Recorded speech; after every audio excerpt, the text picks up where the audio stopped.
Iniciando aqui mais um podcast Café Quente. Antes de mais nada, agradecer a todos que nos acompanham nas redes sociais. Pedir para quem não nos segue, que siga. No Instagram é bem facinho, @Rogério Cafeteira. E nosso canal do YouTube é Café Quente Podcast. Aí você se inscreve, aciona o sininho, dá um joinha, que isso é importante para nós. O nosso convidado de hoje além de ser uma figura importantíssima da política maranhense, uma referência, eu tive a honra de ser o primeiro a entrevistá-lo depois dele oficializar a sua pré-candidatura à reeleição ao Senado.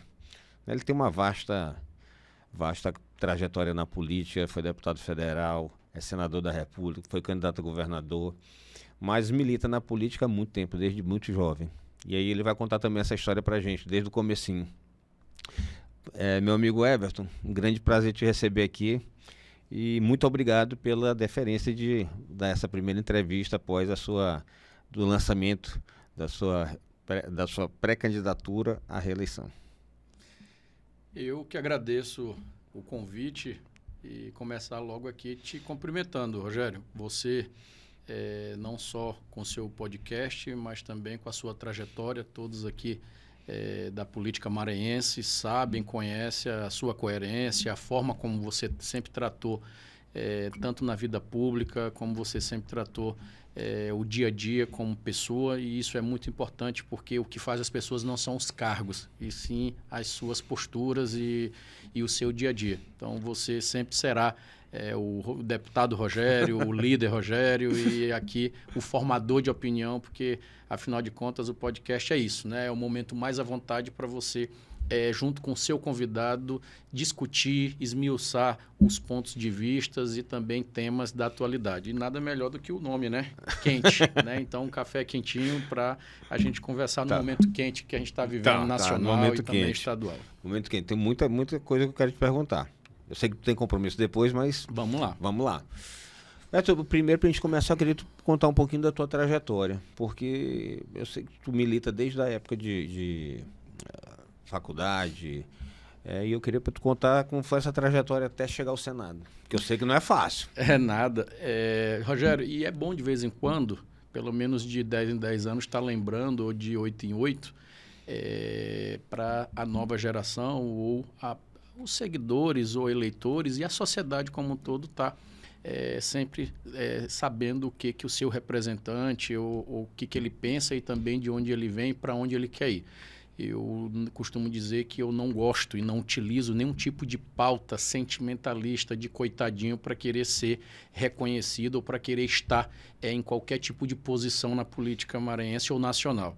Eu não cheguei lá no Congresso somente dizendo que eu sou filho de professora, de técnico agrícola, que meu pai teve que se lutar e se formar aos 70 anos de idade, que a gente é de família comum, que eu não tenho nenhum padrinho, e isso também não impede, nem desmerece ninguém que tem padrinho, ou que tem filho, ou que é filho, ou que tem o sangue na veia de alguém que já tem atividade política, pelo contrário. Né? Isso aí faz parte, mas no estado como o nosso, Maranhão, para você chegar ao Senado da República, é bom também dizer para as pessoas, relatar, até para encorajar que você que está me assistindo, que amanhã quer ser deputado federal, quer ser secretário de Estado, quer ser senador da República e quem sabe ser governador do estado, basta primeiro você querer lutar para isso e também fazer a sua parte, obviamente com Deus abençoando o seu caminho. Então eu tenho uma história de logo do início ali do movimento estudantil, secundarista, movimento dentro de bairro, sempre movimentos de agremiação, sempre agregando gente. Logo cedo, no início da minha atividade partidária, logo já com o título de eleitor na mão ali com 16 anos ali, já dentro dessa vivência da juventude socialista do PDT, como militante de um partido. Então, assim, hoje eu sou o cara que eu posso dizer que eu sou um dos caretas do Congresso Nacional. Por quê? Porque você está lá esse tempo todo só com um partido na vida, né? Porque hoje virou moda. Você chega na eleição, cada um troca de partido como está trocando de roupa, troca de ideologia como está trocando ali, né? de fantasia. É um negócio assim maluco. Então, tu nunca foi de outro partido, né? Nunca fui de outro partido político, sempre tive o PDT. E de lá, daquela época para cá, Neiva Moreira, Jackson Lago, eu sempre me mantive aqui no front. Em determinados momentos a gente ganha, é governo, em determinados momentos perdemos, viramos oposição, mas sempre tivemos aqui um lado, né? E com muita coerência e com pautas muito concretas. Então, assim, no movimento estudantil eu fui secretário de Jackson Lago, né? do Jackson Lago de Estado, naquele momento que a gente teve a oportunidade de conviver, de se conhecer. Após ali, fui trabalhar em Brasília, né, com o ministro Lupe, ainda ministro da Dilma, na época que eu era ministro do Trabalho. Voltei para a eleição de 2010, disputei a eleição de deputado federal a primeira, fiquei na primeira suplência, com 49 mil votos. Aí, logo, 6 meses depois, eu assumo um mandato, logo no início da legislatura. Na época que eu assumi o mandato, um dos que tiraram licença foi o então deputado federal Carlos Brandão, né? Depois Pinto da Itamaraty e Edivaldo Holanda. Edivaldo Holanda ali em 2012 ganha a eleição para prefeito e eu me efetivo deputado federal. Dali eu vou, em 2014, deputado federal novamente, de 49 nós passamos para 82 mil votos. Né? E depois, em 2018, a gente se torna senador da República com 1.900.000 e pouco, faltou 2.500 votos para 2 milhões. Né? Então, quase 2 milhões de votos em 2018. Em 2022, disputo para governo do Estado, nas circunstâncias todas que vocês já conhecem, e não deu certo. Né? Agradeci muito a Deus a oportunidade do povo do Maranhão, e agora estou em 2026, encerrando com muita alegria esse ciclo do ano, desse mandato, 7 anos e meio, que eu tenho a sensação assim de muito dever cumprido, de muita responsabilidade, com muita entrega, modesta parte. Você que já foi, inclusive sobrinho, né? Sobrinho de um ex-senador da República, ex-governador de Estado, mas que com outras circunstâncias e outras formas de fazer política daquela época, mas até porque não tinha emenda impositiva, era diferente a forma ali do legislativo federal, estadual e até o municipal, que hoje até já o municipal já existe, já ferramentas para você poder destacar e desenvolver melhor o mandato. Mas com muito orgulho eu te digo que hoje eu sou um dos senadores que jamais trouxe recursos para o Maranhão, trouxeram recursos para o Maranhão, e também já com entregas concretas, não só com recurso, mas com leis aprovadas e valendo em todo o Brasil. O Everton, desse momento agora, só voltando um pouquinho o tempo aqui, quando o Lula foi preso, tu foi um dos que visitei ele. Visitou. Naquele momento passava na tua cabeça que ainda poderia voltar a ser presidente do país? Aliás, eu não visitei só. O Lula estava cerceado, ele não podia ser visitado lá em Curitiba. A juíza que tinha, que era responsável pela execução penal, ela negava as visitas e maior confusão lá em Curitiba. E eu era líder da minoria na Câmara. Nós entramos no Supremo Tribunal Federal, representando a minoria, e pedimos que o Supremo autorizasse nós, né, deputados federais, a fazer uma visita a ele para saber em que condições ele estava, porque nós tínhamos, inclusive, a preocupação de ele estar tendo, né, qualquer tipo de maltrato, já visto que ninguém podia ter acesso e não podia ter contato com ele, a não ser parentes. E, na época, o então ministro Lewandowski deu a liminar autorizando a gente fazer essa visita. Então, eu montei uma comitiva de 7 deputados federais e lá fizemos essa visita. Então, respondendo, eu nunca na minha cabeça imaginei que naquela época, visitando ele dentro de uma cela lá em Curitiba, na Polícia Federal, visitei ele 3 vezes, tá, Rogério? Não foi só uma, não. 3. E ia lá, às vezes passava 2 horas pela manhã, o Stucker dizia, rapaz, mesmo que tu não tenha mais assunto, fique lá e converse, porque isso é importante até para ocupar e tudo, e pode levar pendrive com vídeo de sessões e tudo, porque ao vivo não, mas dá para levar para ele assistir na televisão, para ele se atualizar e tal. Eu botava a sessão, botava um monte de coisa e tudo e levava. Então, assim, dias, né, e momentos muito marcantes para a história brasileira, e um dia a gente vai poder contar aí para os nossos netos e para as gerações que estão vindo. Eu saí de lá para virar presidente da República pela quarta? Terceira, né? Pela Ele terceira vai pra quarta vez. agora. É porque eu já estou vendo o homem reeleito, aí eu já estou falando quarta, né? Pela terceira vez. Eu também acho que ele vai ser pela 4ª. Também. O Everton, aqui, já que a gente falou de Lula, trazer agora para essa eleição. Eu sei que tu foi uma das pessoas que mais trabalhou, tentou, para que houvesse uma união, mantivesse um campo único aqui, do grupo continuar todos unidos. Não foi possível. Tu acha que ainda existe espaço para isso hoje? Eu talvez não, eu sou o mais otimista de todos em relação a essa unidade, essa união. Mas, infelizmente, até o otimista começou a entregar a toalha, né? Depois que passou o prazo de descompatibilização, isso se tornou muito remoto, essa possibilidade, né? A união dos palanques, eu acredito que ela pode se dar no segundo turno, e não pelos protagonistas, né, mas pelo campo, pelo eleitor e também pela luta do palanque nacional. E isso se dará, é inevitável. Caso tenha segundo turno no Brasil e aqui no Maranhão, claro que a gente vai trabalhar para o Lula ganhar no primeiro turno, para o Orleans ganhar no primeiro turno, e aí está tudo certo. Mas caso isso não aconteça, no segundo turno, os seus eleitores desse campo, esses eleitores do campo, eles acabam se encontrando por conta da agenda. Everton, depois que passa o tempo, depois que as coisas acontecem, é fácil tu analisar, né? É que nem técnico de futebol, Futebol. né? A melhor coisa que tem é comentarista de futebol, porque tu fala o que tu quiser antes. Depois dá o resultado totalmente diferente do que aí você bota a culpa no juiz ou no jogador? No jogador, ou dizendo que futebol é uma caixinha de surpresa.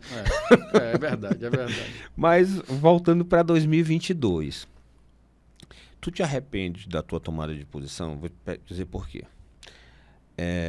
Naquele momento, o Flávio tentou, eu acho que até no limite, que mantivesse todos juntos, e foi te oferecido a vice, espaço no governo, e o Fernando de Tuntum, seu amigo, me disse o seguinte: você nunca impôs a sua candidatura, você sempre compartilhou com o grupo que estava, e ouvindo. E que só um deles, inclusive, naquele momento, disse que tu levaste a proposta, e disse, não, todo mundo foi contra aceitar. Mas por que eu te pergunto isso? Porque, assim, a gente conhecendo a história da política, em geral, todos que sentaram na cadeira foram candidatos à reeleição.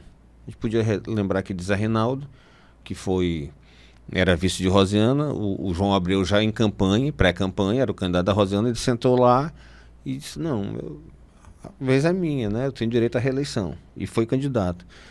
Tu não acha que ali só haveria possibilidade de seres candidatos se Flávio não se afastasse para concorrer ao Senado? Porque, de qualquer maneira, o Brandão sentando na cadeira, ele iria pleitear a reeleição dele?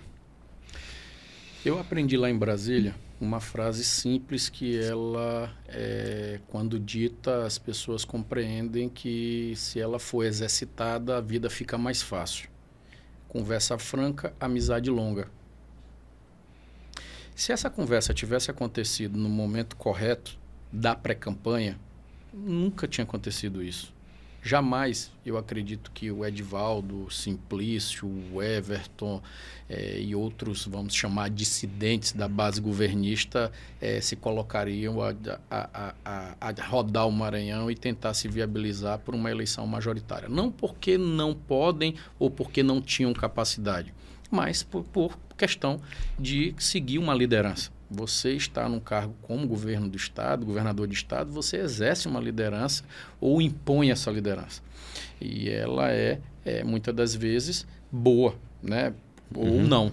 Então, o que eu quero te dizer? Um ano antes, houve falas públicas de critérios e de que não existia nenhum tipo de compromisso em relação à sucessão, né? Eu tive a ingenuidade de acreditar que esses critérios eles eram critérios objetivos e que eles eram de verdade para acontecer. E fui atrás de viabilizar, né, passar no dever de casa para que isso pudesse dar certo. Quando nós percebemos já ao final do ano de 21 de que esses critérios, na verdade, nada mais era do que fazer ali toda uma demonstração pública para a sociedade de que era diferente a forma de se fazer política, isso também trouxe para dar uma invernizada, uma roupada, para dizer, olha, tá vendo, é diferente, o modelo é outro, o Estado não é mais o Estado só de uma família, não é mais só de uma única opinião. Então, você tem várias maneiras de você emitir a sua opinião, inclusive convencendo seus aliados ou seu entorno a dizer o que você pensa e fazer o que você pensa, né? Então, hoje é fácil dizer isso. Sim. E não estou aqui julgando, criticando, coisa nenhuma, é do jogo e quem sabe se eu tivesse no lugar eu também não faria da mesma forma, até porque isso dá mais legitimidade a qualquer tipo de decisão, a um projeto, né? Então, isso aconteceu, mas se você perguntou, você se arrepende? Eu não me arrependo, Rogério. Primeiro porque a forma como aconteceu não dava para mim. Aqui, como foi falado, existia uma mesa, esse grupo, esse entorno todo disse, vai. E aí, claro que aquilo ali hoje, para mim, está claro que era uma forma de cada um se empoderar, de se valorizar e de fazer a sua melhor tratativa. Também não julgo ninguém, pelo contrário, cada um sabe a forma que fez e faz, e isso aí deixa que o destino toma de conta, né? A gente vai até aprendendo aí para... Não faria, mas a gente aprende para não estar sendo mais utilizado. Por exemplo... Esse pleito agora, logo no início, eu fui provocado por muitos para colocar o nome lá atrás, para ir brigar também. Te coloca, vamos ser candidato a governador, tu tem um nome aí, acabou de sair candidato, teve 21% aí sozinho, sem Lula, sem Bolsonaro, ficou sozinho, isolado, ainda conseguiu 21%. O prefeito da capital, que era o cara dentro de São Luís, não teve nem 3%. Então, porra, tu tá viabilizado, vai para cima, porque tu vai chegar pelo menos aí com o tamanho para a gente poder fazer uma boa sentada na mesa e tal. Aí eu olhei, fazer isso. De novo. Eu não vou ser instrumento de interesse hoje de seu e ninguém, porque não é disso que se trata. Então, eu me dediquei a esse mandato lá em Brasília, tenho serviço prestado, vou convidar as pessoas, mesmo os que não votam, para ir lá olhar, né? Dizer, vamos ver o que ele fez, qual é o serviço prestado de verdade, né? As leis aprovadas, não é projeto apresentado, é lei valendo no Brasil hoje, do senador Everton, maranhense, que saiu para lá, para Brasília, para dizer, para que serve um senador? Né? Então, está aqui, lei aprovada, recursos nos municípios, 217 municípios, quase todos têm uma ação concreta do senador Everton dentro desse mandato. Eu vi um vídeo, Everton, mostrando o teu mandato. Aquele de 7 minutos de 7 minutos, mas é porque... É longo, né? Não, é longo não, é impossível tu gravar tudo. Mas eu vi que tu tem ações no Maranhão, praticamente todos, muita entrega. E várias frentes, assistência social, segurança. Isso que eu ia falar, em todos os segmentos. Sim. Né? Eu acho que, apesar de tu estar sendo muito bombardeado agora, isso faz parte também da política, né? Pelas pesquisas que eu vejo, isso não tem surtido efeito. Porque nas que eu olhei, eu não posso falar número aqui, porque a maioria de amigos que fazem para consumo próprio, as que eu vi, tu aparece muito bem. Então, acho que mesmo tu sendo muito hoje vidraça, não tem tido efeito. Acho que o pessoal tem reconhecido esse trabalho que tu desenvolveu aqui no Maranhão, durante esse mandato.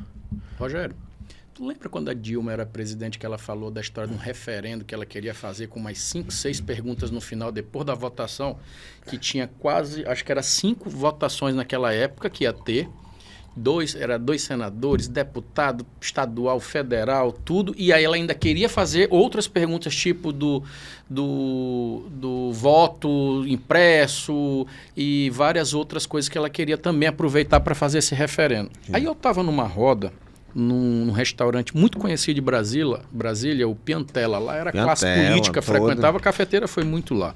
Eu ia lá. Ele ia muito lá. E eu gostava de ir para o Piantella dia de quarta-feira à noite, depois da sessão da Câmara dos Deputados. Né? E eu ia com quem? Miro Teixeira. Miro Teixeira, quase 9 mandatos de deputado federal do Rio, um cara assim formidável. Fantástico, conheci ele. Né? E eu me espelhava, eu gostava muito de olhar para o Miro como eu fazia com Neiva quando eu tinha 16 anos, quando eu votava em Neiva e ia para o interior. Eu ficava quietinho ouvindo as histórias do Neiva.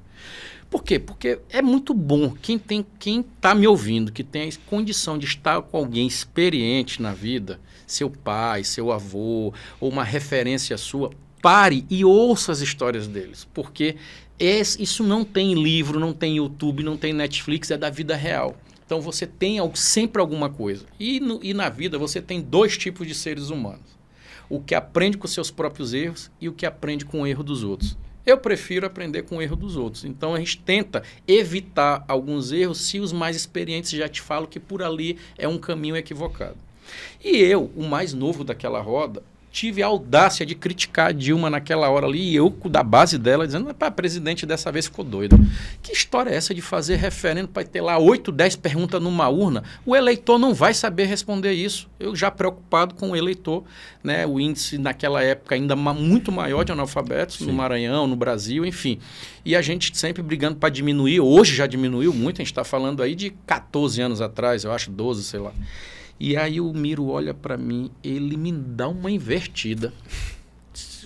Meu jovem, no meu olho, com aquele jeitão dele, aquele charutozão que ele gosta de usar. Meu jovem, não duvide da inteligência do eleitor. Ele é mais inteligente do que você possa imaginar. Ele é muito mais preparado do que você possa imaginar. Mais do que nós todos que estamos aqui nessa roda. Aí eu, é mesmo, Miro? Ele é. Pode fazer 1000 perguntas que ele vai saber de forma objetiva, da forma dele, saber o que é melhor para ele e o que ele pensa. Então, aquilo foi uma aula para mim muito grande. E eu te digo isso por quê? Porque essa história de eu não gostar de ti e eu achar que eu vou formar opinião contra você do jeito que eu quero, isso não cai, porque a pessoa que está ouvindo, ela sabe disso, ela quando tem acesso, e hoje internet, você tem acesso a tudo. Então ela tem acesso a quem trabalha, a quem gosta de ficar aparecendo, a quem não faz nada e aparece. Olá, eu vou falar mal do Rogério Cafeteira e agora eu vou ser deputado estadual. Olá, eu vou desconstruir fulano, eu quero ser deputado federal. Isso não cola. As pessoas querem saber o que de verdade você pode contribuir para a vida dela ou da sua comunidade. Mudar. Não é mudar no sentido de chegar lá com varinha de condão e dizer aquele cara ali é diferente. Ele mudou porque triscou naquela região e todo mundo ficou... amanheceu o dia com dinheiro na conta, com a geladeira cheia de comida e com a casa reformada. Não é isso. Mas ela sentir que existe ali alguém com empatia que está sintonizado com a causa dela e sem usá-la para a sua causa. Então, isso tem ali um feelingzinho. Então, o Everton, tu está bem na pesquisa? Não é só bem na pesquisa. Eu compreendo que este tipo de ataque coordenado, e isso acontece, como você mesmo falou, é da política, e eu não fico mimimi, tu não me vê. Gente, estão me batendo covardemente, fulano frustrado, tá... eu não fico com isso, né? Eu acho que é o seguinte, jogo é jogo, vamos para cima, a eleição está chegando, vamos conversar com o eleitor, ele que é o juiz, ele que decide. Elegeu? Beleza. Não elegeu? Agradeço. Porque você, por exemplo, no meu caso, eu não estou sonhando em ser deputado federal. O filho de uma professora não está sonhando em ser senador da República. Eu estou aqui agradecendo, eu estou prestando contas do mandato que eu tive como deputado federal, do mandato como eu tive como senador. Então, o máximo que pode acontecer é o que o Brizola já dizia. É ser ex-senador ou ex-deputado. Porque eu já fui, eu já estou. Então, assim, não tem esse apego, não tem esse desespero, não tem essa coisa maluca de dizer, eu tenho que estar lá, senão o mundo se acabou. Não, essa fase... né, de quebrar tudo para poder chegar, bacana, já passou, já aconteceu, inclusive. Agora, a fase que eu estou hoje é o quê? A fase que eu acredito de mais maturidade, mais preparo, mais consciência. Né? Você vai acumulando isso, vai vendo criança dentro de casa crescendo. Né? Graças a Deus tem uma família que hoje é um pilar para mim, minha esposa, meus filhos. Então, assim, isso tudo te agrega de uma forma que você pode dizer, Maranhão, eu estou preparado para contribuir mais um mandato e ajudar o meu estado. Tranquilo. E isso, a maioria dos eleitores vão decidir se te dá ou não essa chance. Eu irei pedir. Falar, a gente voltou aqui nos ataques. Massa de bolo, tá? Pode batendo, quanto mais bate, ela... 2 coisas. Uma, tu falaste do Piantella, e aí me veio uma memória afetiva, né? Eu lembro, eu ia sempre lá com a cafeteira, e tinha uma comida que até hoje tu falaste, eu tô sentindo o cheiro e vendo. E eu tive uma sorte de ter convivido muito com meu tio desde criança. Então, como era o meu dia? Brincava e tal, Chegava de noite, aí vinha da rua, ali no Sítio Leal, aí eu sentava para escutar a conversa. Aí tava Jackson, tava Neiva, tava Mauro Bezerra. O Sítio Leal do Filipinho? Filipinho, é. Eu fui muito lá, na campanha de 2002, quando eu coordenava a juventude do Jackson, Jujá. Aí, mas não era naquela casa, a gente primeiro morou numa outra, bem na descida. Tanto que de noite também, a gente ficava conversando e parecia... Eu estudei ali no Instituto Farina. Farina. E também. quando começou o Coroadinho. Então, à noite, parecia Serra Pelada. Gente humilde, levando tijolo, madeira. Então, assim, era uma procissão de pessoas à noite para fazer. No outro dia, tu olhava, já tinha mais casa. E o que tu aprendeu ali naquela época, assim, alguma coisa marcante do Cafeteira? Eu tenho uma dele. Eu me lembro se eu for só adulto, eu posso falar. Se tiver criança assistindo, eu não posso falar. Mas assim, e depois eu gostava muito, agora já com a idade mais avançada, de conversar quando ele ia conversar com o presidente Sarney. Porque eu gostava de ouvir a conversa. E isso está falando. Então, lá no Congresso, convivia com Miro, Alencar Furtado, grandes nomes, assim, Ulisses, Tancredo, todos esses eu tive a oportunidade de ir lá e eu sempre gostei muito de andar com ele.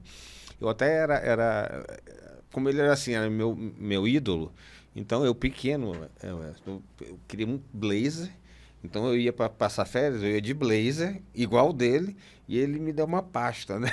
Então, eu ia tipo um anãozinho para Brasília. Cafeteira. Eu era do movimento estudantil, aí fazendo pedágio ali no retorno do Calhau, para ir para um congresso em Juiz de Fora, acho que 1993, 94, na década de 90. Quem para o carro e desce o vidro? Cafeteira. Ele tinha a história de andar com o dinheiro separado no bolso. No bolso. Né? Tipo como se fosse hoje aqui, R$100 no bolso, 50 no outro, Era. 20 em um e 10 em outro. Então ele tinha estratégia. Só que nesse dia, visivelmente, ele errou o bolso e nos deu a de 100. Eu acho que ele estava atrás na de 5. Aí ele ficou louco.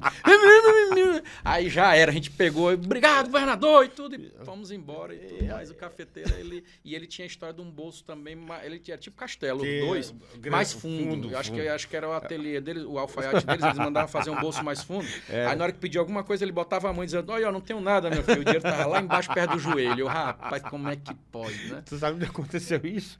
Uma campanha dessas em Zé Doca. Na rua, tal, pediu dinheiro. Ou ele meteu a mão no bolso errado. E o cara pegou o dinheiro e ele queria puxar de volta. Mas, ó, tem criança assistindo aqui. Se não tiver, eu tenho uma dele formidável. Conta, então conta. Não tem, não. Criança não olha, não. Esse horário não olha Já mais. Tá depois de 9 da noite? Já. Tá. Ele dizia assim, meus amigos, não tem? Meus amigos, meus queridos amigos. Então, uma vez a gente no interior, nessas vans aí rodando, aí ele diz assim, política é que nem papel higiênico. Uma hora tu tá no rolo, outra hora tu tá na merda. Mas tu tá, né? Tem que tá. Tem que tá. Né? Então é isso, Cafeteira e vários políticos, assim, líderes nacionais, né? Sim. Que estão fazendo falta, tá? Estão fazendo falta porque era diferente, né? É diferente. Hoje, infelizmente, lá no Congresso tem uma bancada do TikTok, né? Caçadores de Pokémon. Então o cara já fica fazendo, ele pega já um telefone, ele já não tá mais... Quer lacrar. Ele quer lacrar, ele não sabe regimento, não sabe nada. Ele quer fazer o vídeo, quer gritar, quer aparecer na rede social. Pegar os 5 segundinhos de fama. Exatamente. E chamar seguidor. Não produz absolutamente nada. É inacreditável. Além de vídeo, né? Para corte. Ayrton, voltando aqui para um outro episódio, que eu queria saber se tu te arrependes. Tu vai me dizer que não. Porque geralmente a gente tem essa mania de dizer que não se arrepende, né? Mas na eleição de 2020, teve a campanha aqui. Nosso candidato foi o Neto, no primeiro turno. Eu digo nosso porque eu também era do partido. Eu e Felipe, inclusive. E no segundo turno, houve não sei se a palavra seria demandada, mas houve um afastamento de boa parte do grupo, tu inclusive. Ali tu considera que tu apoiaste Braide ou tu te afastaste do processo? E tu E tu hoje, te arrepende desse gesto ou não? Na verdade, é como tu está dizendo, não é a palavra arrepender. São experiências que vão acumulando, né, na vida. O primeiro turno, ele foi um primeiro turno exitoso em todo o Maranhão. 217 municípios, nós tivemos aí os 215, 216, praticamente na unidade do governo. O primeiro turno, eu de novo procuro o líder do grupo e digo, o candidato é quem? Não, tá tranquilo, vamos, tem algum candidato do grupo, do governo? Que essas coisas têm que ter coordenação, irmão. Não pode deixar solto. E ficou solto. Então, ó, nós estamos querendo apoiar o Neto. Menino bom, cara preparado, o pai dele tem uma história formidável e ele conseguiu ali, tá no sangue. Ótimo, ótimo. E torço muito por ele, tá? Aprendi muito a respeitar o Neto naquela campanha de lá para cá. Tem um ótimo mandato. Então, assim, pode ir. Só que a campanha no primeiro turno ela ficou ela foi tão inviabilizada, aquela briga de ir para o segundo turno, que quebraram pontes. Quebraram pontes ao ponto de terminar todo mundo se esculhambando. E aí se criou uma inevitabilidade. Não tem como estar junto.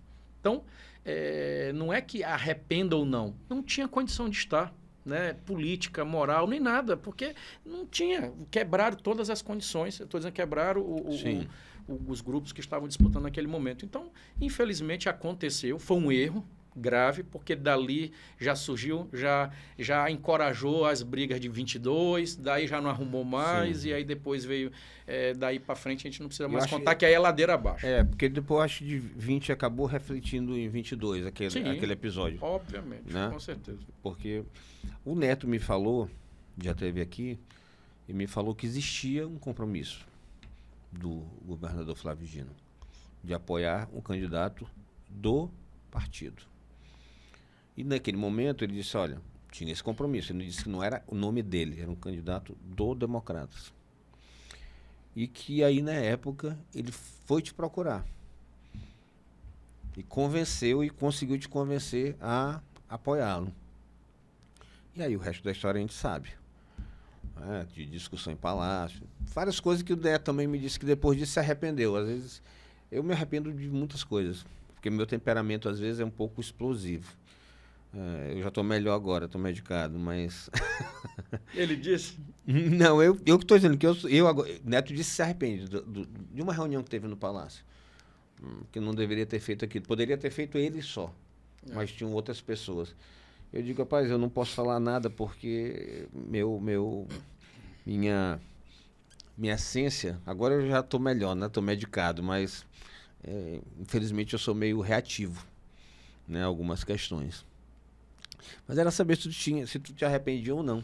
Esse negócio da valentia, tá lembrando daquela história do cara que foi contratar um outro para fazer um serviço, aí ele chegou lá com a foto. Você tem coragem? Eu queria fazer o serviço aqui, que esse cara aqui naquelas épocas, né? Sim.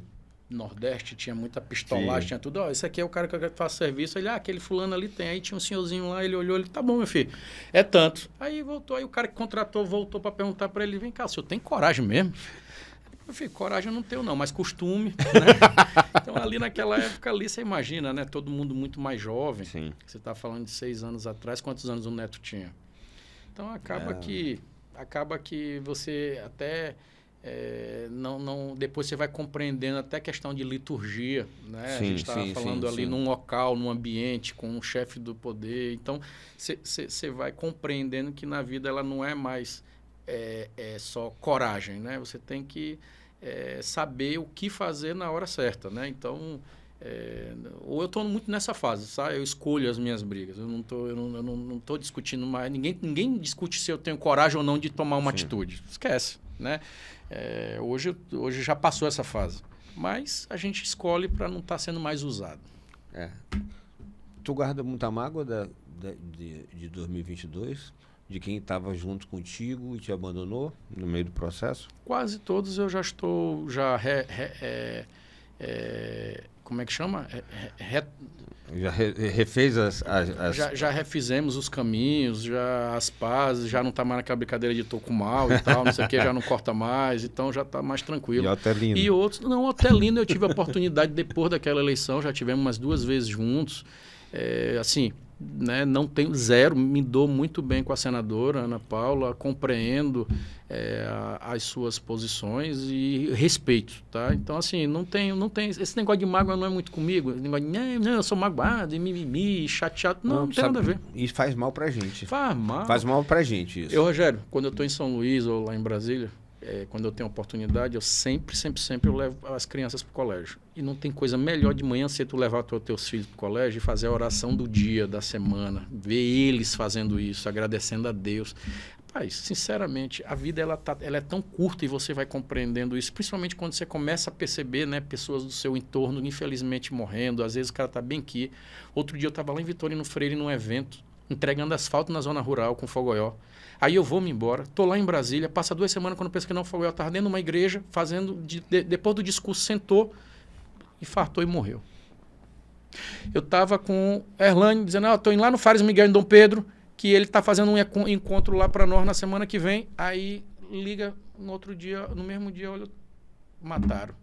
Então assim, a vida é tão curta, aí a gente está preocupado em ter mágoa, em estar...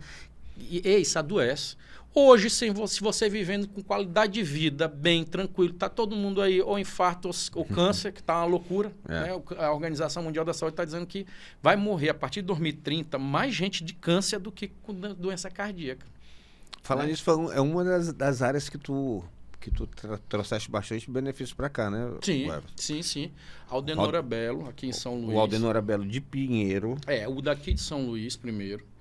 Eu me lembro, ainda no início do mandato, a Aldenora Belo só tinha uma radioterapia aqui, um local de radioterapia lá no subsolo. Hoje já são 2, está indo para o 3º. As máquinas todas recuperadas, renovadas, o hospital sempre em obra, aquilo ali é uma cidade lá dentro. E o Antônio Dino sabe disso, a bancada sabe disso, a sociedade sabe disso. Eu, desde deputado federal e agora como senador, eu sou o político que mais manda recursos individualmente para o Aldenora Belo, todo santo ano, e falo pouco, não fico fazendo propaganda disso toda hora. Fui o articulador junto à bancada para viabilizar o Hospital Antônio Dino lá em Pinheiro, 40 leitos. Rapaz, já você imagina só o que é um baixadeiro sair ali de Cedral para vir fazer uma quimioterapia aqui em São Luís, rapaz. O cara gasta R$ 2.500, R$ 3.000 em cada sessão com ele, aí ele não pode vir só, aí tem que alugar algum lugar ou ver a casa de alguém, tudo. E outra coisa, quando alguém adoece, é a família, é os moradores, é os amigos que ficam doentes com a pessoa, porque sofre com ela. O hospital de amor lá em Pinheiro, lá em Imperatriz, na minha terra natal, né? Aquele hospital ali eu levei para ali de Barretos, entendeu? É preventivo lá, mas também faz pequenas intervenções, ele é um hospital dia. Então descobriu ali o câncer de mama de manhã, cedo, faz a cirurgia, de tardezinha já vai para casa. Né? Então assim... isso não tem preço. Essa agenda não tem preço, porque ela tem aí, hoje são mais de 200 mil atendimentos só no hospital de Pinheiro e de Imperatriz, do tempo que já abriram para cá, entendeu? Mais de 200 mil, nem sei mais quantos são. Então... tu falaste agora disso, ela é uma doença que não adoece só a pessoa, adoece a família. Eu tive 3 casos na minha família. E aí eu queria até te parabenizar por esse trabalho e do Aldenora Belo. O meu pai faleceu porque ele escondeu da gente durante 4 anos que ele estava doente. Mas vou lhe falar uma coisa. Foi onde eu tive o melhor atendimento. Depois eu fui pro mais caro de São Paulo. E eu vou te dizer uma coisa. Aqui eu senti muito mais humanidade, sabe? Foram mais acolhedores, né? Então é um hospital que eu tenho o maior respeito. Os equipamentos do Aldenora Belo, eu falo isso lá em São Paulo, falo lá em Brasília. A nossa secretária, a minha esposa, você sabe que ela é mineira, né? Advogada, concursada. A gente mora em Brasília já desde quando casou e tem casa lá. E ela, a nossa secretária, a Odília, ela é a mais antiga da nossa casa, né? E quando eu cheguei, ela já trabalhava com ela, com a Sami. Sim. E a Odília teve, ano passado, um câncer, já estava um pouco avançado da mama. E ela, lá em Brasília, se fosse ficar lá, meu amigo, eu não sei se resistiria, não. Corremos, transferimos ela para cá, para São Luís, ficou aqui em casa, na casa dos meus pais, passou quase 10 meses aqui no Maranhão se tratando, Aldenor Abelo. Odília hoje, graças a Deus, está curada, entendeu? O Aldenor Abelo não perde para nenhum hospital particular de qualquer lugar daqui do Brasil. Tanto que eu tive essa experiência com meu pai, que minha mãe teve depois. Aí, onde eu levei? Aldenor Abelo. E ela tem plano, podia ir em qualquer um particular. E ó, uma parte do tratamento é isso aqui. E fazer perto de casa, dos familiares, ter esse afago ali de quem gosta. Isso é fundamental, porque é a hora de você reagir para poder enfrentar essa doença terrível. O Everton, agora há pouco tempo, tinha um boato que tu iria desistir da reeleição, que tu ia ser candidato a deputado federal, e questionando tua viabilidade eleitoral. Eu queria até te dizer que eu fiz um vídeo, porque tu sabe que onde tem fofoca é em política, né? Aí a pessoa chega e me diz o seguinte, uma pessoa até que eu dou crédito, me disse, o vídeo foi da boca dele. O Everton falou que não vai ser candidato a senador. Então essa pessoa perdeu crédito contigo, né? Total, acabou. Isso aí é que nem cristal, quebrou, não volta mais. Porque uma coisa é tu dizer, olha, fulano me disse. Eu ouvi dele. Não, eu ouvi dele. Eu digo, então pronto, tá resolvido já o problema, porque se tem candidato demais para vaga de senador, o Everton saindo já abre uma.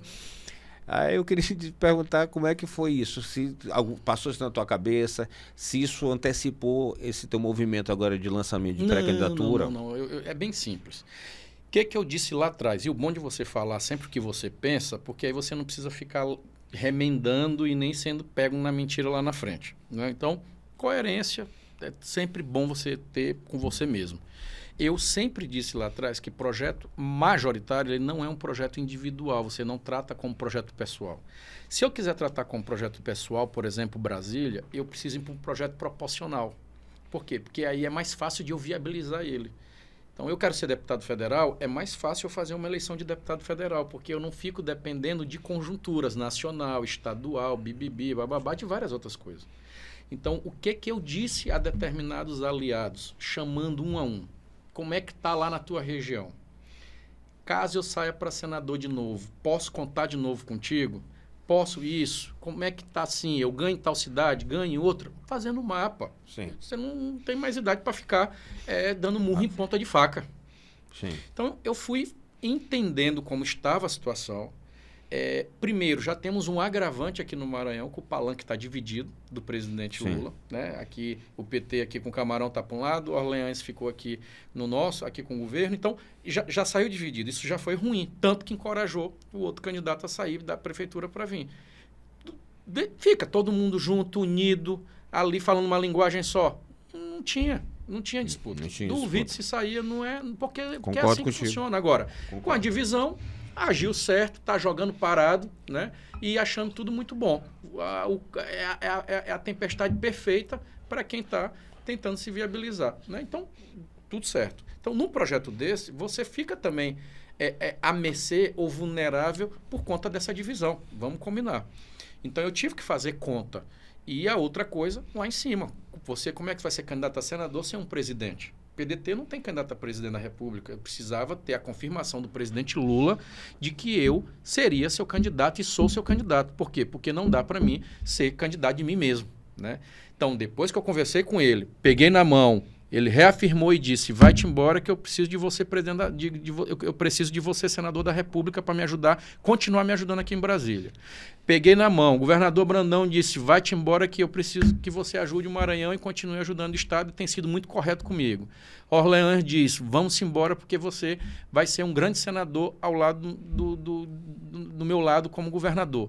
E aí, junto, ele disse, não, agora está na hora de chamar todo mundo e ir para cima. Então, assim, foi tudo um processo, né? Não teve, eu fiz rápido para acabar com a fofoca, ou eu fiz rápido. Não. Foi o desfecho de uma construção, porque agora é hora de você preparar o exército. Né? Agora é hora de conversar com os tocadores, né? Com os articuladores, com os líderes. Aí você vai para outra fase, a outra fase. E, claro, em setembro, nós vamos fazer a última fase, que é prestar conta com o eleitor lá na ponta para ele saber que é a hora que ele vai parar.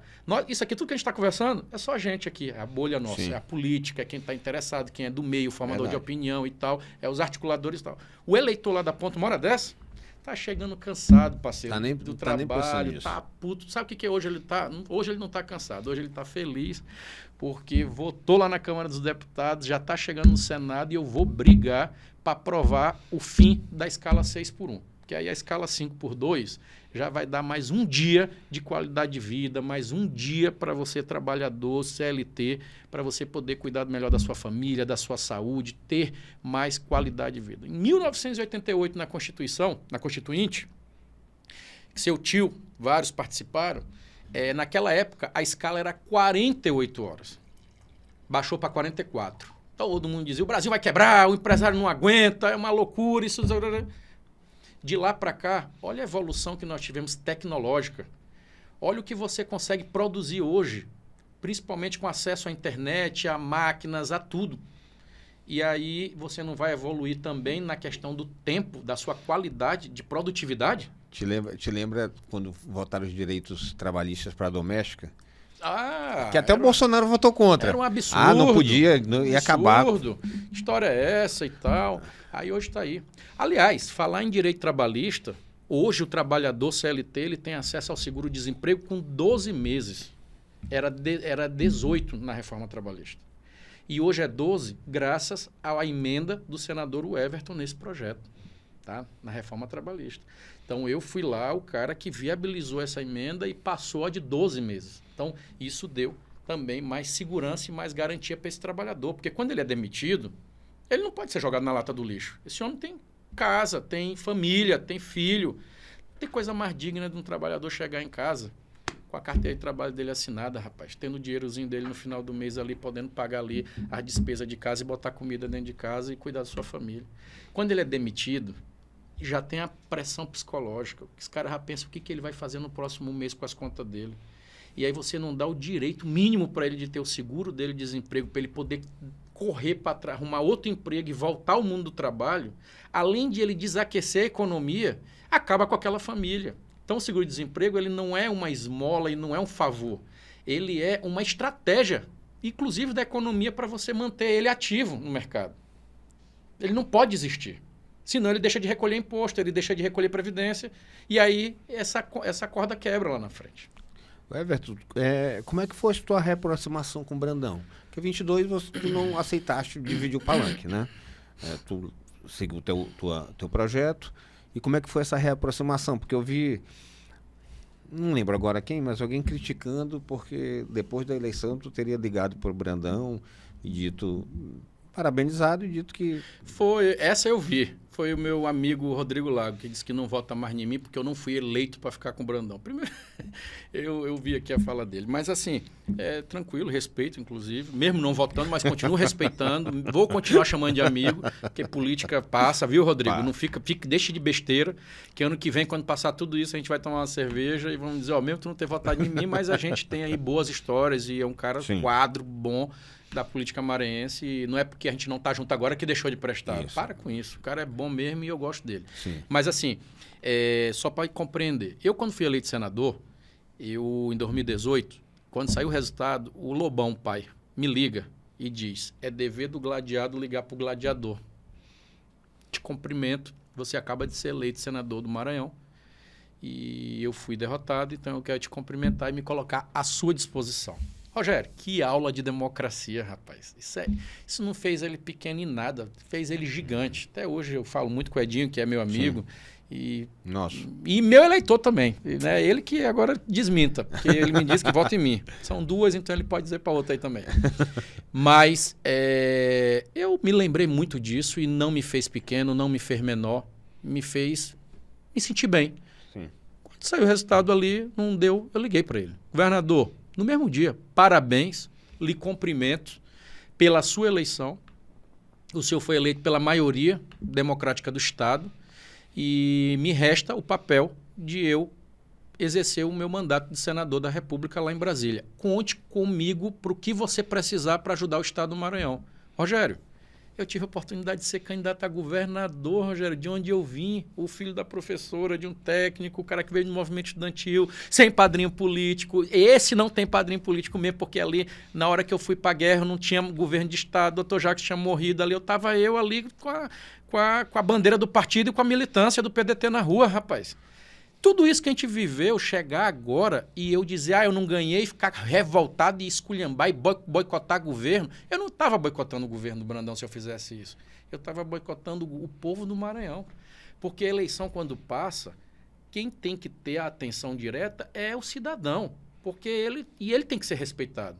Então, isso não me fez menor de jeito nenhum. Eu liguei e fiz isso. E até hoje estou. E faço com legitimidade, sabe por quê? Eu não pedi, não tenho uma secretaria no governo do Brandão, tá? E todos sabem disso. Não pedi a ele um cargo de motorista de ambulância, para não vir com história de política de tomar lá da cá. O PDT está lá porque pegaram tanto ou pegaram o cargo deles. Não. Não tenho uma estrutura do governo do Estado para o PDT dentro do governo. O que nós temos hoje é relação de respeito. O governo trata bem os nossos municípios, trata bem as demandas do Estado que chegam a nós no gabinete e a gente leva às secretarias. Aliás, ele tem um secretariado hoje atuante, fantástico, que eu tenho meu reconhecimento, e é municipalista. Não gosto do jeito de ele tratar. Problema, mas é municipalista. Ele recebe prefeito, recebe vereador, conversa com as pessoas. E receber prefeito, gente, não é politicagem. Entenda. Receber prefeito é você abrir o ouvido para você entender o problema daquele local. Se ele não receber o prefeito lá de Fortuna, ele não vai saber que lá tinha uma demanda na zona rural tal para resolver. E de Fortuna ele tem que receber que é meu amigo Sebastião. Por isso que eu falei. Que eu sei que você foi a vida toda ali em Buritibrava votado. Buritibrava, Se ele não receber ali Matões, do Norte, Parnarama e Timon, ele não vai saber que aquela estrada ali, a 040 ali, está realmente fazendo falta ali para poder integrar aquela região. Então, assim, tem que receber, tem que conversar. Então, foi isso. Eu cumprimentei ele, fui criticado. Paciência, mas não foi não foi entreguismo, não foi se acovardar, nada disso. Eu só fui cumprimentar, fazer um gesto republicano, democrático, e depois eu segui a orientação. Logo depois daquela eleição, o presidente Lula, ainda eleito, não tinha nem assumido o mandato, ele me chama lá no hotel, onde ele estava despachando lá em Brasília, junto com o Lupe, presidente do meu partido, e lá ele me pede, tá? Eu quero que você seja meu vice-líder no governo, vai ser o Jacques Wagner, e preciso que você me ajude a unir o Maranhão, Everton. Pare com isso, eu vou conversar com o Dino, vamos não sei o quê, vamos começar a se juntar, eu preciso do nosso grupo unido. Então, assim, eu segui a orientação dele. Tá? E estou seguindo. Então, tanto que depois que teve a briga toda, eu disse, ei, eu me aproximei do Brandão e ele agora de mim por orientação de vocês. Não peça para me brigar mais com ele, não. Já passou essa parte da briga. Eu ia te perguntar, mas aí agora eu mesmo tive a resposta na cabeça. Quando tu teve essa aproximação, o grupo não estava dividido ainda. Não estava. A perspectiva que tinha era que houvesse uma sucessão natural. Não estava. Né? Eu trabalhei firmemente. Eu cheguei várias vezes, disse, Camarão, vai-te embora pra China, cara. Pega a tua esposa, pega a missão aí, tem um monte... Nós temos o Porto do Itaqui aqui, tá cheio de missão no mundo. Vai-te embora e não fica com esses malucos no teu ouvido aí, porque vão jogar tudo a perder. Ele não precisava ficar com aquela agenda frenética cuidando de 30 coisas ao mesmo tempo. Era só de uma, do governador. E não era enganar ele. Era só não deixar ele ser enganado. Jogar parado. E, felizmente, está aí. Não estou dizendo que foi culpa do Camarão, ou de João, ou de Maria. Isso aí não tem negócio de culpado. É raro, todo mundo. Foi tudo muito ruim, tudo muito errado, inacreditável. Porque, claro que eu estava torcendo, era para o Camarão ser o governador, o Brandão vir ser senador comigo como o Lula queria, e estava tudo certo. E eu acho que até o Orleans, eu queria ser deputado federal. Orleans nunca quis ser sozinho candidato de si mesmo, esquece. Hoje, quando fico falando, não, era projeto pessoal deles e tal, nunca foi esse projeto. A percepção que eu tinha é que o Orleans queria mesmo ter, naquele momento, ele estava focado para ser deputado federal. Toda hora ele seria ali sem problema nenhum. Ele foi arrastado porque assim, além da briga, para responsabilidade, porque tu imagina só, o cara, não é brincadeira, Rogério, o cara foi secretário de articulação municipalista Você que está em casa, o que é isso? Não tinha esse nome dessa secretaria antes. Ele era um chefe da Casa Civil agregado com o chefe de governo. Ele pegou os principais programas do governo, foi tudo formulado e articulado e executado pela secretaria dele. Né? Então você pega ali o Maranhão Livre da Fome, o Maranhão Livre do Analfabetismo, os iPads para os tablets para o estudante, várias obras de governo estruturantes nas regiões do estado. Tem a mão, tem o CPF, tem o pensamento do secretário Orleans. Então também eles viram uma grande oportunidade de dizer, olha, peraí, o cara está preparado. Eu estou doido para começar a campanha porque estão dizendo, não, vai chegar lá na campanha, o bebezão não aguenta um debate. Vamos ver. Está preparado e melhor, conhece o Maranhão. Conhece o Maranhão. Então, eu tenho certeza que ele vai ser um grande governador do estado. O Everton teve no lançamento da tua...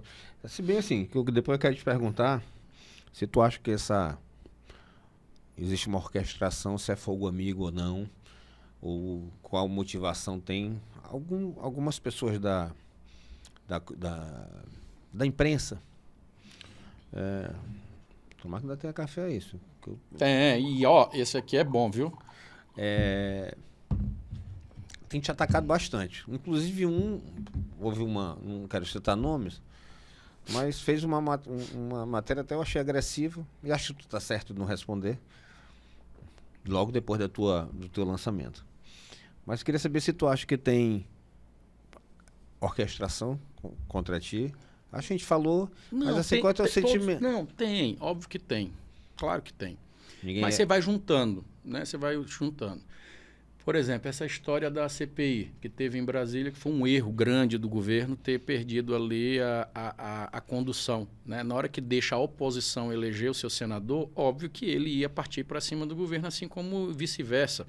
Sim. Gente, pare com isso. CPI sempre foi CPI. Ela sempre vai ser um palco político. Um palco político. Sempre. Esquece. Entendeu? Ali são homens e mulheres, cada um com seus interesses. Veja todos que tiveram nela e vá lá no Google e veja o que cada um quer ser agora na eleição. Todo mundo está querendo dar um upgrade. Seja em cima de ti, de outro, enfim, cada um tem sua estratégia. Tem gente que quer dar upgrade com trabalho, outros querem dar upgrade em cima da carniça de outro, mata aqui, passa por cima e tal. Isso faz parte da vida. Mas assim, tem outros que aí é fogo amigo mesmo, ou fogo, eu não vou falar amigo, FDP, né? De gente que tá do teu lado, que no final tá querendo te sacanear, tá ali, inimigo. Tô contigo, e por trás, dá porrada, vamos fragilizar ele para tirar ele do jogo e tudo. Também faz parte, a gente sabe, tem digitais aqui, tudo você sabe. Ó, o Maranhão de terra, que dizia o padre Antônio Vieira, né? Aqui, meu amigo, duvida de tudo, até ali, até o sol, até o céu. Hoje eu até falei comigo, nossa, ele se chateou de eu ter falado ter feito um videozinho. Eu digo, meu amigo, você tá certinho. Se eu fosse você, faria a mesma coisa. Mas assim, política não tem segredo. Então, assim, não tem segredo. Tem não. Aí tem outros que eu até compreendo, assim, só lamento a forma que faz. Eu não sei se eu vou fazer essa propaganda para eles, mas eu vou te dar 2 exemplos aqui de São Luís, da ilha. Todo mundo sabe que tem aqui 2, um que está agora recente, porque agora disseram que ele quer ser candidato e tal, então pronto, eu vou ser a referência para ele fazer campanha, não tem problema. Então, se isso vai dar voto para ele, eu desejo boa sorte, que ele faça ótima campanha. Mas esse é lá de Ribamar, por exemplo. Né? Eu não acredito que lá é dinheiro, um adversário mandou me bater e tal. Não é o Guilherme lá do Marramais. Não tem nada a ver. Ele, né, tem sido, inclusive, muito... Acho até injusto a forma como ele faz, até porque, no fundo, ele me conhece. E se tem uma coisa que eu não fui correto com ele, foi da forma que eu tratei, que era para mim ter sido, talvez, como geralmente muitos gostam, de ser mais manteiga, ter enrolado e ter empurrado mais para frente. E ele lá atrás, ele muito ligado a um deputado nosso, do partido lá, o Glaubert e tudo, né, em uma daquelas eleições lá atrás, quando termina, ele tinha a vontade de ser candidato, né, a prefeito pelo PDT, bibibi, bababá, em Ribamar, e eu logo depois fiz pesquisa lá, mostrei que não tinha viabilidade, eu era candidato a senador, precisava me viabilizar, bibibi, bababá, foi depois de senador, precisava viabilizar para governo. E aí acabou que eu não deixei o partido lá, mas ainda trabalhei para arrumar um partido para ele na época, acho que foi o PROS, se eu não estou enganado, sei lá. Mas enfim, não ficou com o partido. E isso ele nunca perdoou, ficou muito chateado e, claro, lamento, né? Não sei se eu faria de novo, né? Não por ele estar me batendo agora, nada disso, mas, né, você tem que dar oportunidade, você tem que ir tudo e eu lamento muito, mas paciência, né? São coisas da vida contingentes que você tem que, né, em determinados momentos você tem que tomar decisões. Outro, todo mundo conhece o Domingos lá, Costa da Raposa, né? Também não acredito. Ele aproveita, tem gente que aproveita que eu sei que é nosso adversário e fogo desses aí que eu disse que fico aproveitando isso e tal, mas ele já tem um espírito disso mesmo, porque ele sempre, ele nunca também superou aquele momento onde nós não ficamos, tiramos o PDT ali do grupo dele ali, do Laci lá na Raposa, né? Ele ficou muito chateado na época, me disse na minha cara na época, o que eu puder, onde eu for. Então, assim, ele consegue acumular esse ódio que eu não consigo, tanto que onde eu olho, falo, aperto a mão, trato bem, incapaz de eu pensar ou de eu fazer qualquer tipo de comentário também contrário ou contra esse rapaz. Não vou fazer isso, mas assim, também é por conta dessa situação lá de trás. Então, assim, há um motivo, né, político. Até o pessoal dele já estão meus amigos de novo, já superaram, mas, enfim, ele nunca superou. Paciência, então, não vou fazer o quê, né? É mágoa ou interesses contrariados que a pessoa fica... Sim. Não é tu dizer assim, por exemplo, te dar um exemplo. Fomos da Faculdade de São Luís. Depois eu fui para a Faculdade de São Luís fazer outro curso lá. Linhares. Me critica, da direita, bate bem pra porra, gosto dele, né? É da direita. Eu falei outro dia para ele, com o Linhares, e eu me dou bem com ele. Sim, Penso totalmente diferente, sim, mas me dou bem com ele. Ele tá fazendo uns vídeos, eu digo, Linhares, tu tinha que ser ator, não era jornalista. Não, e deu certo, rapaz, esse negócio com ele, aquele jeito dele feio de ele olhar pra câmera e depois ele espanta. Ele é bacana, eu gosto, eu respeito. Sim. E detalhe, é contra, né? Ele da direita, eu sou daqui da esquerda e pá, ele é coxinha, eu sou mortadela, eu sou ele é da Lagolpista, que eu brinco e tal, mas assim... Não tem nenhuma frustração de juventude ou de passado ou de partido. É postura dele, posicionamento político ou ideológico, e é um profissional da comunicação, é formado, é jornalista. Então, beleza, é do jogo. Sim. Então, assim, cada um de um jeito, entendeu, Rogério? É isso aí. Agora, assim, tem que saber separar, porque aqui no Maranhão nós temos uma coisa que é diferente do Brasil. Aqui, se tu não der certo em nada, tu pode abrir um blog. Se você não der certo em nada na sua vida, abra um blog e ameace um secretário, ou um prefeito, ou um vereador e diga que vai falar mal dele ou de alguém dele, que aí ele começa a ganhar um mensalinho dele. Outro dia eu falei uma coisa. Eu comecei no podcast meio assim, estava num momento meio difícil, complicado. E um amigo insistiu e tudo, Catulé, disse, vai dar certo e tal. Catulé de Caxias. Vai dar certo e tal. E o pessoal me dizendo para botar porque como a gente conhece muita gente, eu só tenho uma pessoa aqui da política que eu realmente evito falar. Não vou nem falar o nome. Mas o resto fala. Depois. Fala aí, rapaz. Mas do resto eu tenho um bom relacionamento com todos. E aí tu acaba tendo muita informação. E uma vez eu estava no escritório e falei uma coisa, era uma informação bem restrita. Vem cá, como é que tu sabe disso? Eu digo, conheço muita gente, o pessoal fala, né? Aí me disseram, rapaz, Rogério, abre um blog, cara. A gente vai faturar tanto, tu não faz nadinha. Deixa que a gente vai resolver pra ti. Eu digo, desse jeito não dá certo. Porque o blog aqui, com exceções, eles não estão para informar. Eles estão para achacar os outros. Então você pega uma informação, ou você cria uma informação, né? E aí você começa a mandar recado. Aí tu é o pessoal que bota, aí tu cobra para tirar. Então, assim, eu acho que se desvirtuou demais aqui. Agora, tem que separar, como você mesmo falou. Não, tem ótimo. Nós temos hoje blogs que é uma ferramenta, já são jornalistas, já tinham sua página, já escreviam em jornais escritos, ou seu programa diário e tal, que são formadores de opinião. Detalhe, é importante as pessoas lembrarem disso. Blog, ele é um instrumento de opinião pessoal.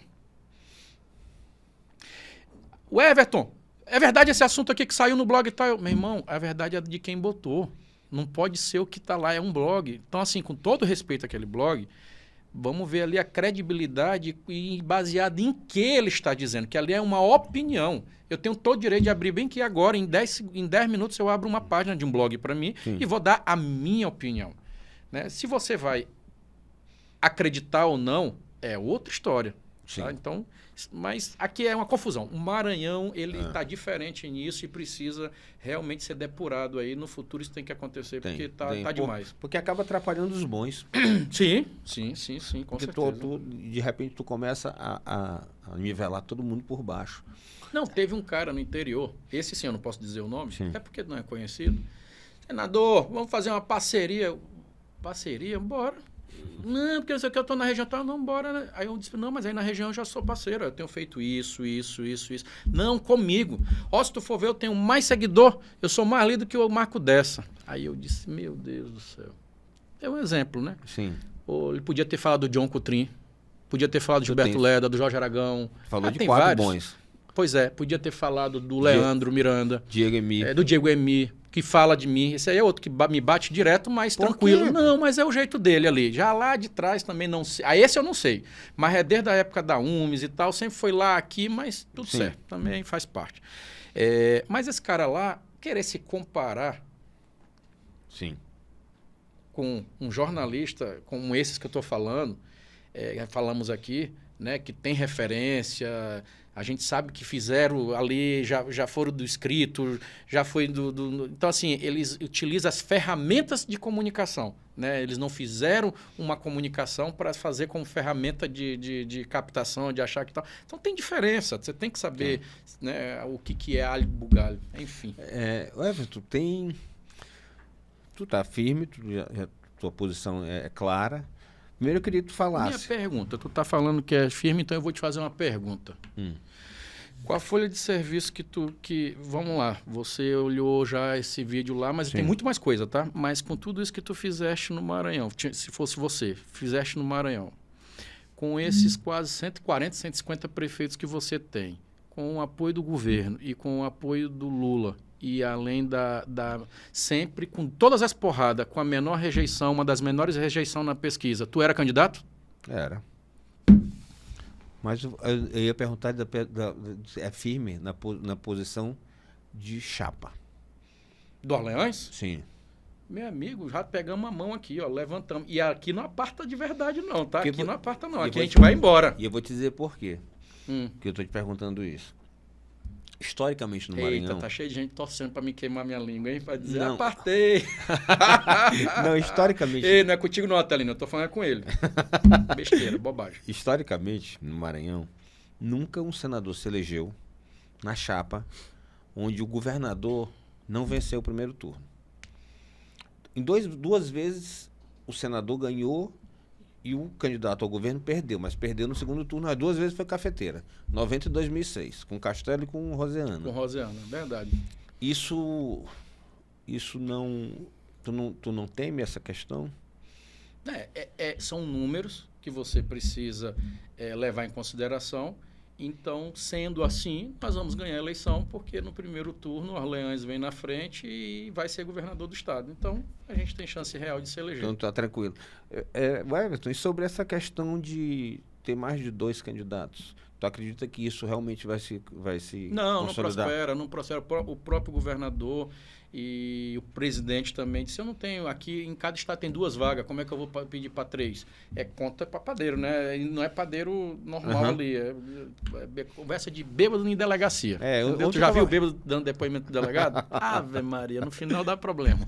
Eu estava ontem, quando começaram com essa conversa, eu disse, olha, primeiro assim, eu não sou especialista, mas pela explicação que eu vi de um advogado, primeiro os 3 teriam que sair isolados.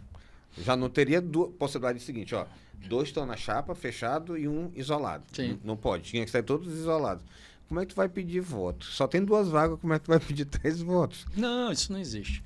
A mesma coisa, o Everton não pode pedir voto pro Lula, o Lula não pode pedir voto pro Everton se ele tiver coligado com Orleans, só se tiver com o Camarão. Para com isso, não tem nada a ver. Vai lá, a jurisprudência do TSE. O PDT nacional é coligado com o PT. Vai coligar. Eu não tenho candidato a presidente da República. O meu candidato a presidente da República, o meu partido, é o PDT. Então, na hora que a gente está coligado lá em cima, e aqui a minha convenção, né, ela bate com a de lá e a mesma coisa na outra, é a orientação política. Então, a convenção dos partidos dizem qual é a sua orientação. Agora, se o PT lança 2 candidatos a senadores aqui e na sua convenção diz que são esses 2 e que não sou eu, tá tudo certo. Então, o Lula vai ter que dizer como é que é esse apoio que ele está me dando. Né? Então, ele sabe que eu vou ficar na chapa do Orleans, eu tenho a palavra dele de nós estarmos juntos, de ter o apoio dele. Ele já me disse que vai ser eu e a Elisiane, então a Elisiane não está no nosso palanque. Né? Paciência, vai fazer a campanha dela lá. E eu vou fazer a minha aqui. Tá, ele... O que agora tu falaste, me esqueci da pergunta que eu ia te fazer.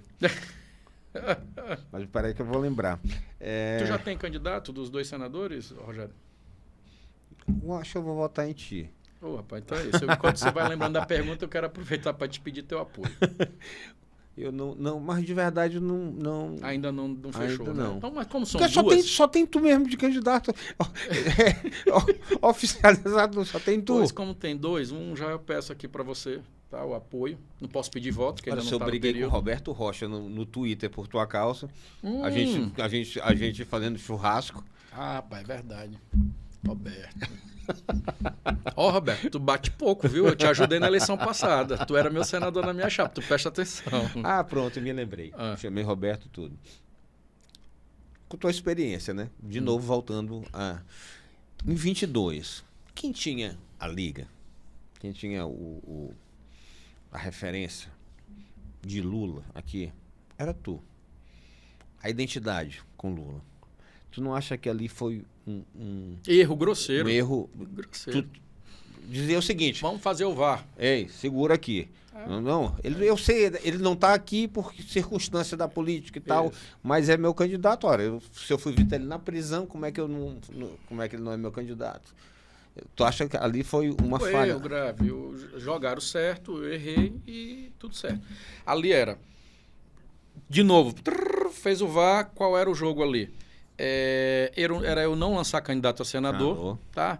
Mesmo me batendo, fazendo tudo, gente, mesmo assim o Flávio é o melhor cara do mundo, né? Quero pedir voto para ele, tá tudo certo. Então o eleitor dele tinha empatia comigo. E o Lula não te apoiou, ele disse que ia te apoiar e tudo. Compreendo as circunstâncias, as dificuldades que ele está passando, meu amigo querido, vence a eleição, mas mesmo assim eu voto nele. Tava tudo certo, eu estava no segundo turno. Já fez isso em 2006, não fez? Fez e eu não aprendi, rapaz, que merda, só fui aprender depois que eu perdi. É porque a gente aprende mais quando apanha. Apanha é uma merda. E olha que eu disse lá atrás, você aprende com 2 tipos de seres humanos, né, homens? O que aprende com seus próprios erros e com o erro dos outros. Nesse caso, eu sabia que era por aqui e acabei errando. Que vacilo, mas paciência. Ué, preciso te fazer uma pergunta para não acharem depois que é combinado. Porque uma das coisas que alguns amigos evitam é o seguinte, não, eu tenho medo de ir lá com o Rogério. Eu digo, rapaz, eu não incito nada, mas algumas perguntas, sim, em determinado momento, você tem que fazer. Claro. Essa questão que tem hoje, Everton, de acusação, vão falar, não sei o quê, da questão do INSS. Sim. Isso tu temes que isso atrapalhe tua campanha, que seja usado? O que tu tem para falar sobre isso? Não, na verdade, vão usar. Né, já estão usando. Sim. Inclusive, foi dos instrumentos que a oposição, ou os que estão tentando de toda forma pegar a cadeira, utilizar para me tirar do jogo. Então, como eu te disse, eu compreendo, né, lamento, mas eu compreendo a arma que cada um utiliza. E a gente está aqui, as pessoas que estão em casa sabem, entendem isso, que isso é uma luta política. Né? Essa questão do INSS é muito sério e eu quero lembrar a todos que foi investigado e foi aberta essa caixa preta foi no governo que eu sou vice-líder, tá? Isso não começou no governo do Lula, isso começou lá atrás, tá? E obviamente você acaba sendo, né, por conta de uma articulação política na CPI, eu não entrei, eu quero lembrar, eu não fui denunciado por nenhum delator, por nenhuma entidade, meu nome não apareceu em nada lá. Quem colocou o meu nome, quem está tentando de todo jeito colocar o meu nome são os adversários, que todo o tempo começaram a fazer ilações. Porque ele recebeu fulano no gabinete, porque ele já teve fulano de assessor. A ilação agora virou direito criminal, virou coisa concreta. Tanto que aquela busca que teve em dezembro fizeram de quê? Para tentar ver se achava alguma coisa que pudesse vincular. Na pescaria. Rogério, a gente está no Brasil que veio por Lava Jato agora, todo mundo viu como é que está pior. Cada um puxou um processo para si para chamar de seu e dominar um setor do Brasil de poder, sei lá o quê. Peraí, rapaz.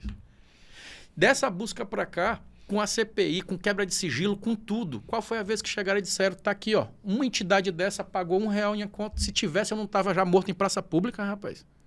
O que foi que pegaram nessa busca minha concreta?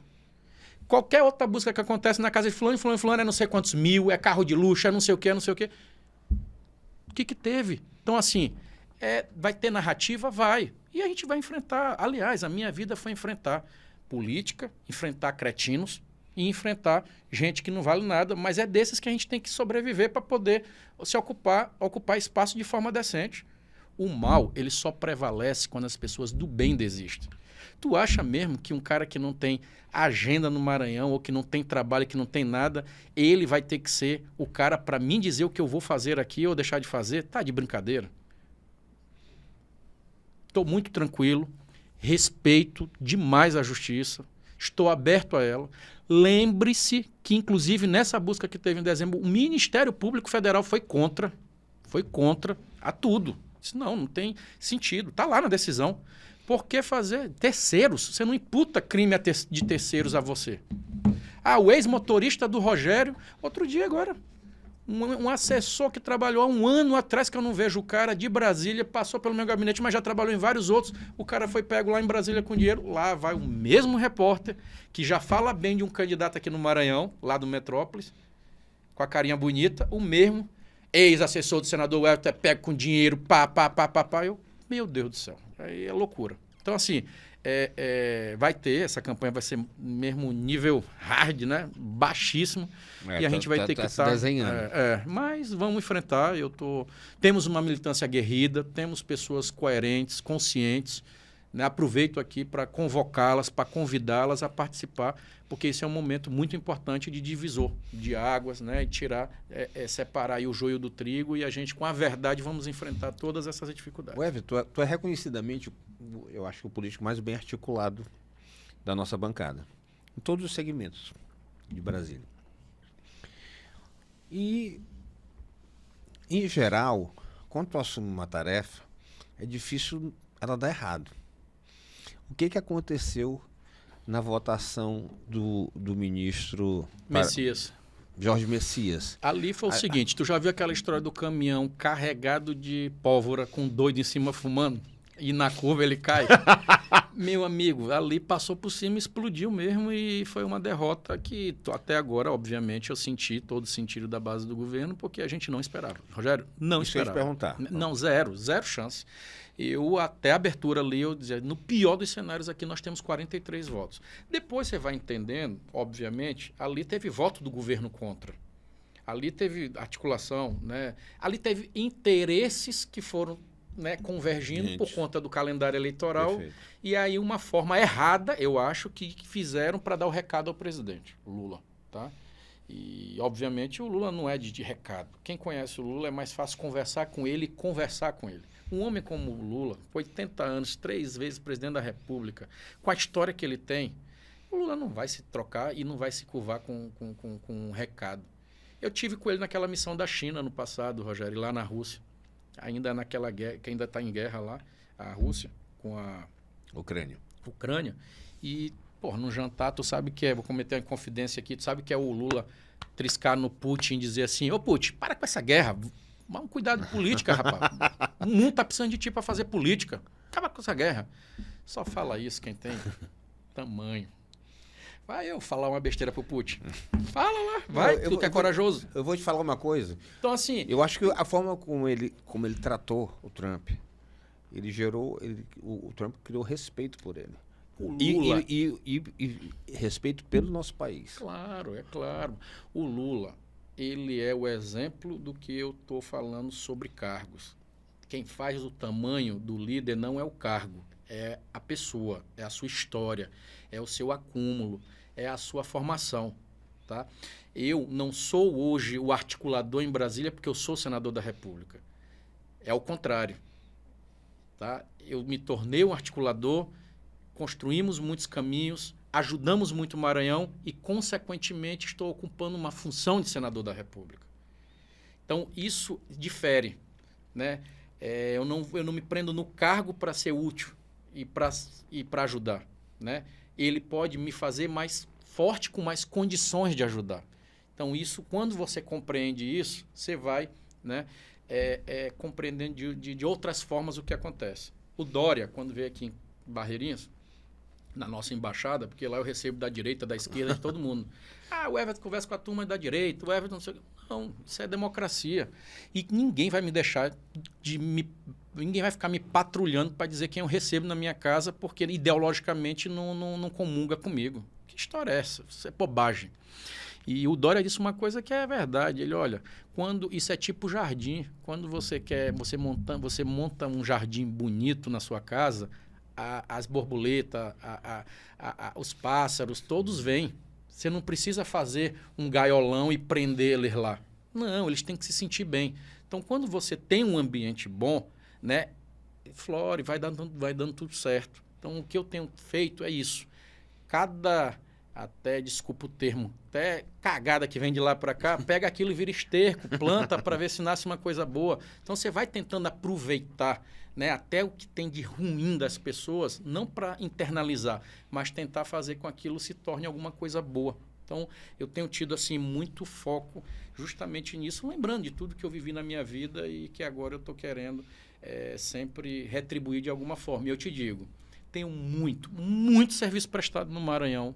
Muitas famílias foram atendidas por mim, pelo meu mandato e por essa articulação que eu construí em Brasília. Então, isso, para mim, por si só, já vale muito, porque eu tenho certeza que as pessoas que pararem para só conhecer um pouquinho e olhar o que eu fiz durante esses 7 anos e meio, vai dizer assim, poxa, agora eu sei para que serve um senador. Eu vou te falar, um depoimento de muitos que a gente conhece.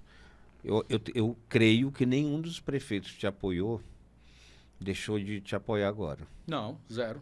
Zero, porque assim... Pelo menos que eu saiba, né? Não vai aparecer agora eu tô te falando porque eu não voto mais, eu não gosto muito de elogiar convidado, não, mas assim, das pessoas que te apoiaram, todos te elogiam muito. No pós-campanha, na ajuda que tu mandaste. O Sebastião é um. O Sebastião, com esses boatos, ele chegou a dizer, rapaz, ele estava morto de feliz no lançamento da tua candidatura. Não, ele ficou preocupado, ele foi falar com o Erlane e dizer, não, se o Everton não for candidato, eu vou largar a política de mão. Esse negócio não dá mais certo, eu estou fora disso. Tá. Ele disse, rapaz, eu não falei que eu não vou ser, eu estou sondando, eu quero entender todo mundo, vocês estão malucos e tal. Então, assim, mas é um grande prefeito, viu? Grande. Grande prefeito. E eu torço muito porque o Cid seja eleito pelo PDT também, que é um amigo querido demais. Eu posso ter leal. A certeza aqui de dizer, né, assim como a chapa toda, hoje a gente tem chance real, sem maluquice. Agora já passou o prazo, eu posso mostrar a nominata. Eu não, porque eu não estou com ela toda, mas João Igor vai te mostrar. Eles fizeram direitinho lá e vão fazer 3 deputados estaduais. Muito bom. Parabéns aí aos que articularam essa chapa lá. E o Cid está certamente dentro. Se Deus quiser. Porque eu gosto demais dele, uma pessoa, um amigo.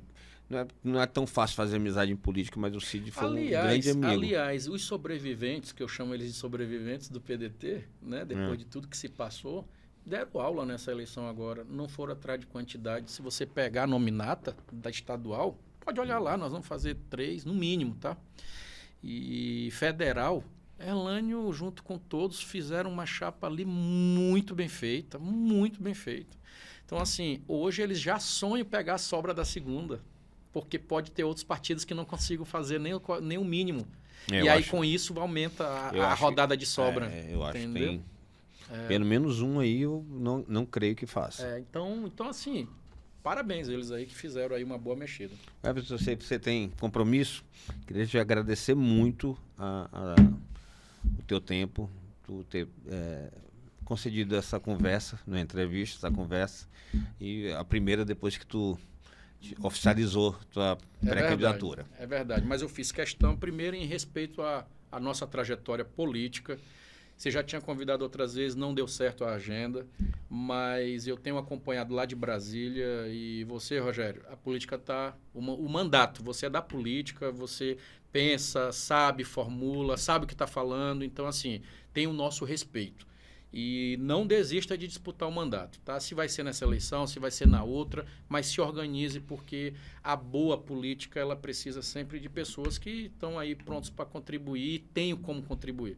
Então, seja como deputado federal, senador, estadual, vereador aqui na capital, pense de alguma forma como você também possa dar sua contribuição, porque você não pode ficar fora desse processo não, meu amigo. Te agradeço, meu amigo.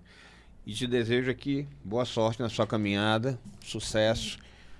Um abraço e vai para a sua reunião lá que eu sei que é importante.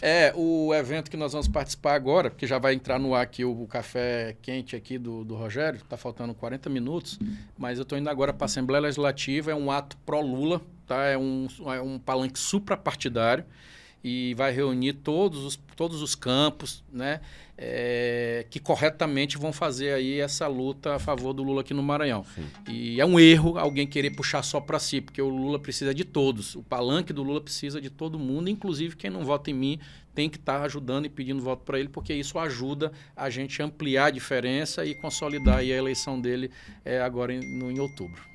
Tá bom, meu amigo. Grande abraço. Pessoal, muito obrigado. Até a próxima e sucesso, meu amigo. Vamos lá.